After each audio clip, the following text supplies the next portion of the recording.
Hotel కంటే tasty and సింపుల్గా chicken fry ఇంట్లోనే ఎలా చేయాలో చూపిస్తాను. వీడియో చివరి వరకు చూడండి. Welcome to my channel Mouni Sunil vlogs. ఈ విధంగా చికెన్ ఫ్రైని చేశారంటే బయటికి వెళ్ళి తినాల్సిన అవసరమే ఉండదు. ఎలా చేయాలో ప్రాసెస్లోకి వెళ్దాం.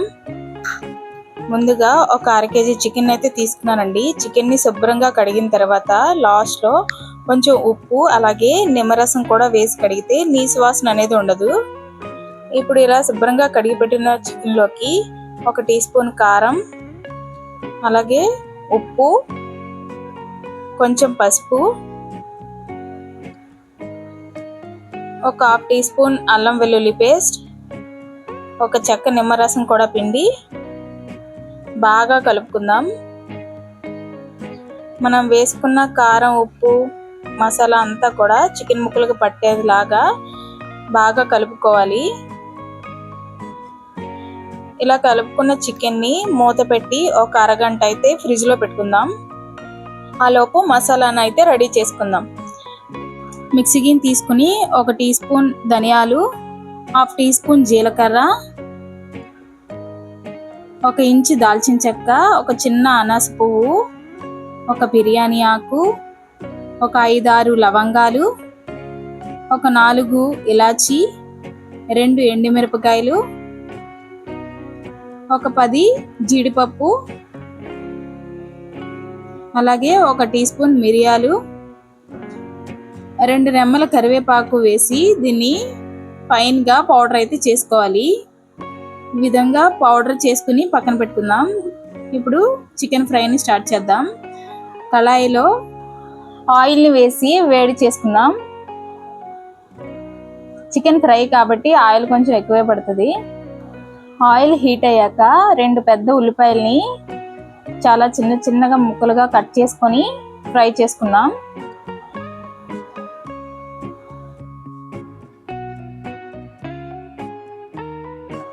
ఉల్లిపాయలు తొందరగా మగ్గడానికి కొంచెం సాల్ట్ అయితే వేసుకుని కలుపుకుందాం.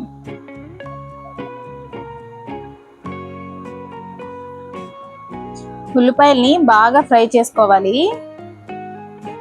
ఇప్పుడు దీనిలో 1 టీ స్పూన్ అల్లం వెల్లుల్లి పేస్ట్ వేసి పచ్చివాసన పోయేంత వరకు ఫ్రై చేసుకుందాం. అల్లం వెల్లుల్లి పచ్చివాసన పోయిన తర్వాత మనం ముందుగా కలిపెట్టుకున్న చికెన్ని కూడా దీనిలో వేసుకుందాం.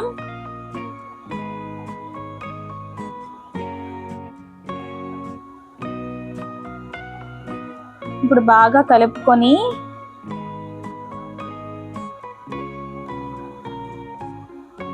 మూత పెట్టి 2 నిమిషాలు ఉడికించుకుందాం. 2 నిమిషాల తర్వాత చికెన్లోంచి వాటర్ అయితే వచ్చిందండి.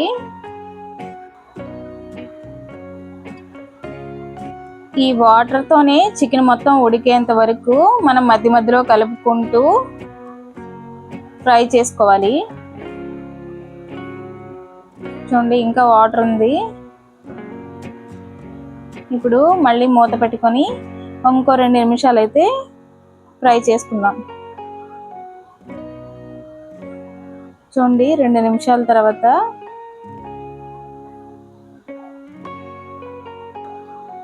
ఇప్పుడు దీనిలో మనం ముందుగా రెడీ చేసుకున్న మసాలాను కూడా వేసి బాగా కలుపుకుందాం.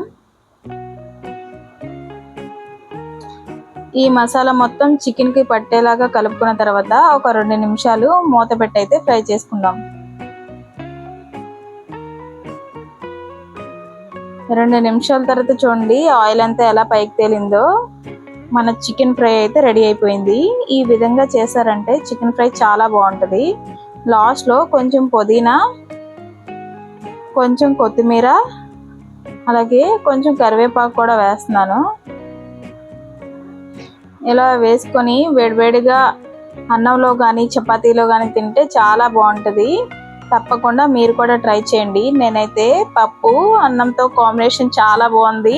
మీరు కూడా ట్రై చేసి మీకు ఎలా కుదిరిందో కామెంట్ చేయండి. ఈ వీడియో నచ్చితే ఒక లైక్ చేసి మీ ఫ్రెండ్స్ అండ్ ఫ్యామిలీ మెంబర్స్కి షేర్ చేయండి.